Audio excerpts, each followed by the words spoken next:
Hola a todos, sean bienvenidos al módulo número 16 denominado Tutorías de la Investigación 4 dentro del programa académico del Doctorado en Salud Mental que imparte el Instituto Superior de Estudios de Occidente. En esta ocasión estaremos platicando acerca de los temas del bloque número 4 denominado Integración de capítulos 1, 2 y 3, en donde al concluir este bloque conseguirás integrar en su totalidad los capítulos 1, 2 y 3 a tu protocolo de investigación una vez que lo hayas concluido, revisado y corregido todos los elementos técnicos, teóricos y metodológicos.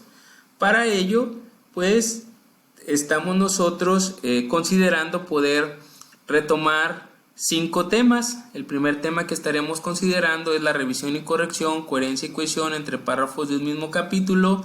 Estaremos hablando de la revisión y corrección, coherencia de cohesión entre capítulos. Estaremos hablando de la revisión y corrección general de citas.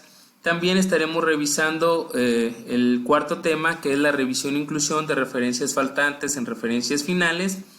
Y el tema 4.5 estaremos hablando de la revisión y corrección de referencias finales. En la revisión y corrección, coherencia y cohesión entre párrafos de un mismo capítulo, pues tendremos primeramente que hablar que la coherencia y la cohesión son dos propiedades estrechamente ligadas con la comprensión y la producción de datos, pero es preciso que podamos establecer con claridad la distinción entre estos dos conceptos.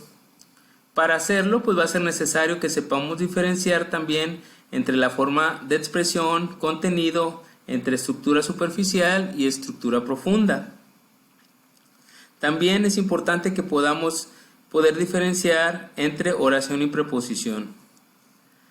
La primera estructura, pues, es un proceso de pensamiento y está constituida por la organización lógica de las ideas y proposiciones y conforman la estructura profunda, mientras que la estructura que le da una expresión lingüística de este pensamiento que está previamente organizado, para esta expresión lingüística del pensamiento nos valemos de oraciones.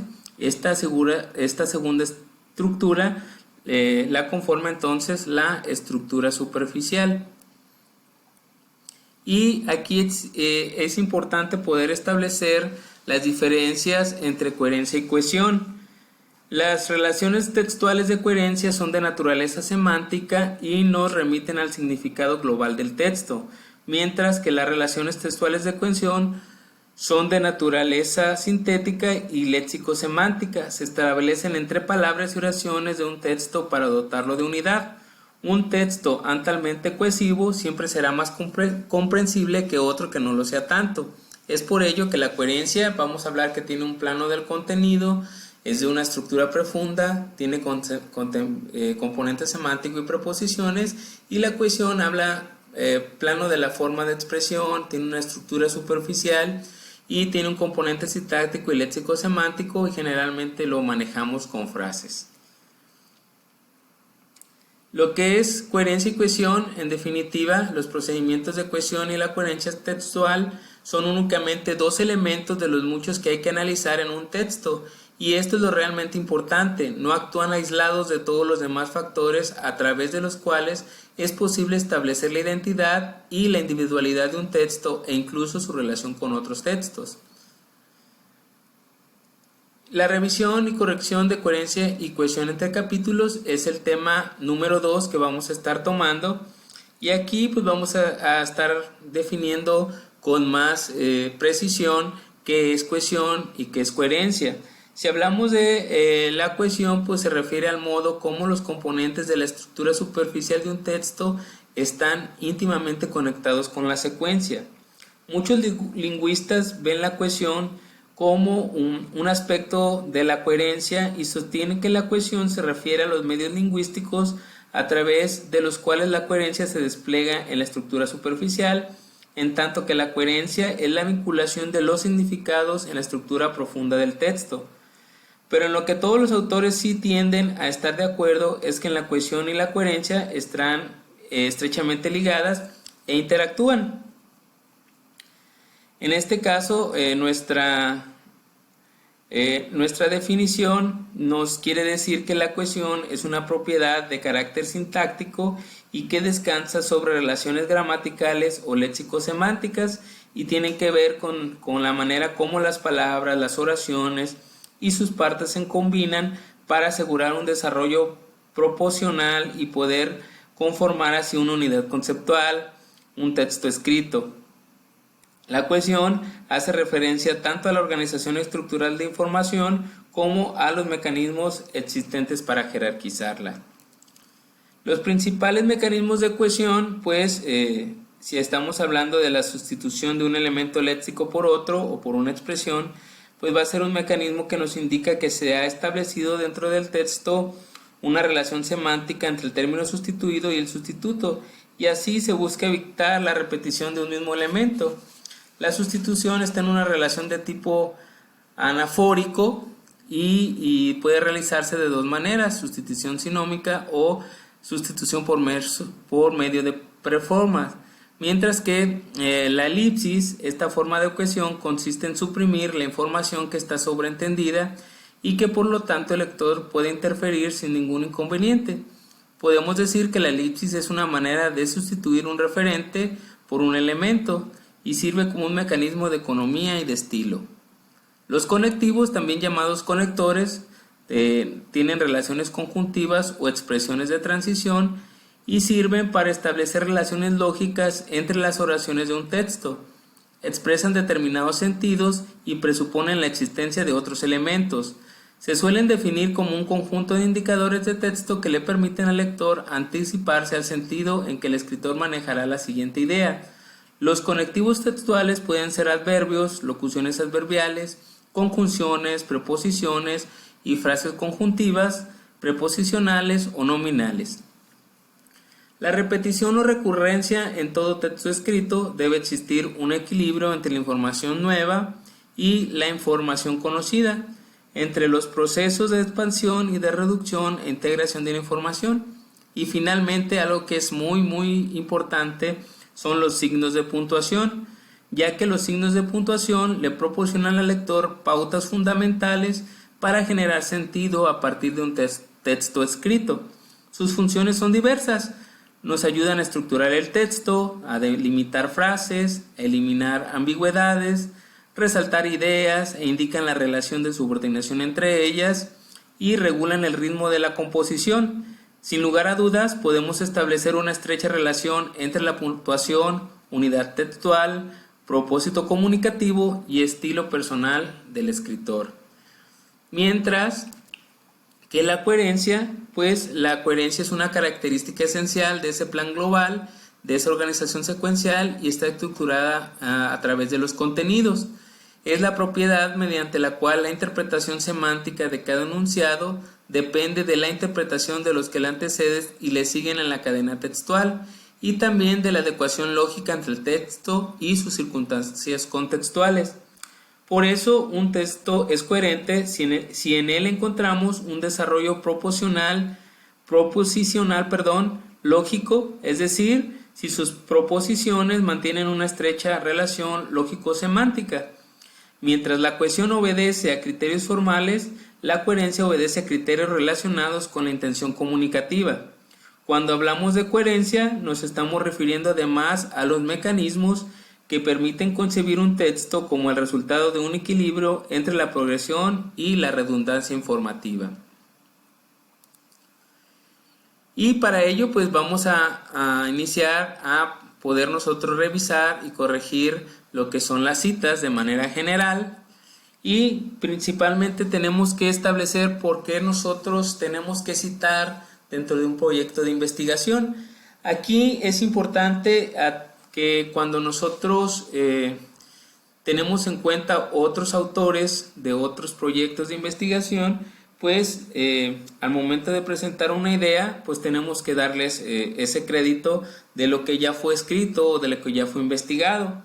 Y se puede situar textualmente, a eso le llamamos cita directa, o la podemos parafrasear a lo que lo conocemos como una cita indirecta. ¿Y cuál es el foco que le dará a esta? Si es sobre el autor, si estamos hablando un texto sobre un autor, pues vamos a hablar de una cita narrativa o sobre la misma idea. Y citar, pues a partir de ello, pues tiene una importancia fundamental en la producción del conocimiento, y no simplemente porque consiste en dar crédito a ideas a otras personas, sino que la citación pone de manifiesto el ejercicio dialógico de los saberes. Además, a través de ella se reconocen contribuidores y contribuciones sustanciales de investigaciones propias, y se permite una argumentación y una contraargumentación enriquecida, lo que resulta en un escrito consistente y suministra al lector referentes claros en temas y datos de interés. Y hay unos aspectos que debemos considerar al momento de realizar una cita, como ya les comentaba, que es una cita directa, que es una cita indirecta, que es una cita narrativa y que es una cita parentética. Las citas directas es cuando se cita textualmente lo que el autor dice. Si estamos parafraseando, pues estamos haciendo una cita indirecta. Y si le estamos dando un foco a una idea del autor, pues estamos hablando de una cita narrativa. Y si estamos hablando sobre la idea misma, pues estamos hablando de una cita parentética. Las citas directas las podemos tener de dos maneras: las parentéticas y las narrativas. Unos ejemplos de citas parentéticas y narrativas son estos. Por ejemplo, en un texto nos dice que la ira es considerada como una simple reacción humana y el pecado de la ira depende del grado en que se manifieste. Cuando los movimientos instintivos pasionales de la ira se despierta, nos ciega, nos estupidiza y nos convierte en una especie de bestias obcecadas. Ese exceso es perjudicial, pero yo creo que en un punto de cólera es necesario. Y ahí va lo que es ya el autor con su año en que lo dijo y la página, el número de página donde lo podemos encontrar. Si hablamos de un ejemplo de citas narrativas, pues ahí estamos hablando de que se redactan de una manera diferente. Por ejemplo, para Sabater, como para muchos, la ira es una simple reacción humana y el pecado depende del grado en que se manifieste. Cuando el movimiento instintivo pasional de la ira se despierta, nos ciega, nos estupidiza y nos convierte en una especie de bestias obcecadas. Ese exceso es perjudicial, pero yo creo que a un punto de cólera es necesario. Si ustedes se fijan, la diferencia que hay entre una y otra es la manera de cómo lo estamos redactando, cómo queremos darle la idea al texto que el autor nos hace referencia y cómo las estamos nosotros marcando lo que es al momento de citar. Cuando nosotros estamos hablando de una cita parentética, pues tenemos que citar el autor, el año que lo dijo y lo que es la página, mientras que cuando lo estamos narrando, pues solamente estamos hablando del autor sin necesidad de poner el año y la página. Generalmente se puede poner o no la página, pero si nosotros queremos darle una idea al lector de dónde sacamos esa información, pues lo podemos ayudar dándole la página para que él pueda investigar más acerca de los textos que nosotros estamos planteando como ideas de nuestra investigación. El tema número 4 que nosotros vamos a hablar es la revisión e inclusión de referencias faltantes en referencias finales. Cuando nosotros nos referimos a una referencia, pues generalmente tenemos que saber que tenemos que hacer no solamente la referencia textual, sino que tenemos que hacer una lista de referencias.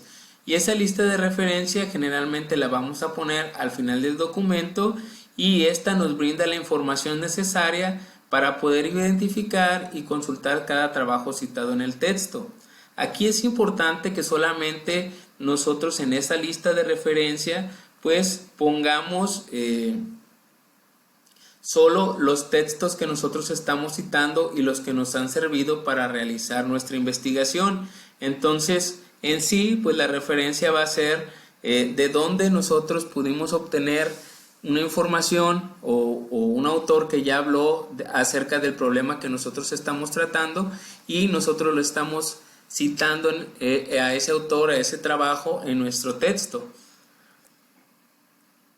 Y dentro de los elementos básicos que nosotros tenemos que tomar en cuenta para realizar una referencia, pues siempre hay que poner el autor, hay que poner la fecha, el título y la fuente de donde lo obtuvimos.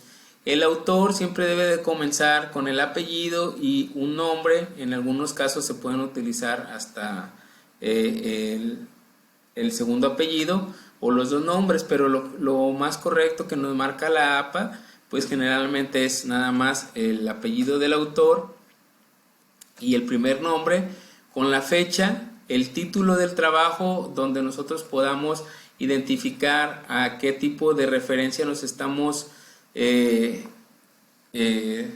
pues valga la redundancia, a qué tipo de referencia nos estamos refiriendo, y también lo que es la fuente, si fue de un libro, si fue de una página web, si fue de una revista, etcétera, ¿no? Y las referencias con información faltante, pues en este caso, cuando hablamos de una referencia con información faltante, estamos hablando de que no tenemos todo lo que tenemos que poner en nuestra referencia, que nos falta algún dato. En este caso, por ejemplo, si el elemento faltante es el autor, pues en la entrada de la lista de referencias hay que poner el título y la fuente. Y la citación, si estamos hablando de una cita dentro del texto, pues vamos a poner el título y el año. Si el elemento faltante es la fecha, entonces en la entrada de la lista de referencias vamos a poner al autor, el título y la fuente. Y en la citación intratextual solamente vamos a poner al autor. Si el elemento faltante es el título, pues vamos a poner el autor y posteriormente vamos a poner la fecha.